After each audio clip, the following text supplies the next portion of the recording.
Hello दोस्तों, आज हम सुनेंगे एक शेर और एक चूहे की कहानी। एक बार की बात है, एक घना जंगल था जिसमें एक ताकतवर शेर रहता था।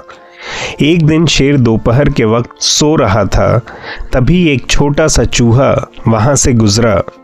चूहा शरारती था और खेलते खेलते शेर के ऊपर चढ़ गया। शेर की नींद खुल गई और उसने गुस्से में चूहे को अपने मजबूत पंजों में पकड़ लिया। चूहा बहुत डर गया और उसने गिड़गिड़ा कर कहा, ऐ जंगल के राजा, मेहरबानी करके मुझे छोड़ दीजिए। मैं छोटा सा जानवर हूँ और आपको कोई नुकसान नहीं पहुँचा सकता। हो सकता है कि मैं किसी दिन आपके काम आऊँ और आपकी मदद करूँ। शेर ये सुनकर जोर से हंसने लगा और बोला, तू इतना छोटा सा चूहा मेरी मदद करेगा? ये तो मजाक लगता है। पर फिर भी शेर का दिल पिघल गया और उसने चूहे को छोड़ दिया।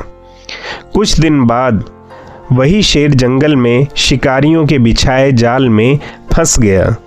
उसने बहुत जोर लगाया पर जाल से छूट नहीं पाया। शेर जोर जोर से दहाड़ने लगा।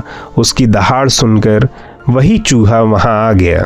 चूहा फौरन समझ गया कि क्या करना चाहिए। उसने अपने तेज दांतों से जाल को काटना शुरू कर दिया। थोड़ी ही देर में शेर को जाल से छुड़वा दिया। शेर ने चूहे को देखते हुए कहा, मैं गलत था। मैंने सोचा था कि तुम इतने छोटे होकर मेरी मदद नहीं कर पाओगे, पर तुमने मेरी जान बचाकर अपनी बात सच कर दिखाई। चूहा मुस्कुराया और बोला, ऐ जंगल के राजा, कोई भी जानदार छोटा या बड़ा नहीं होता। वक्त आने पर हर कोई मदद कर सकता है।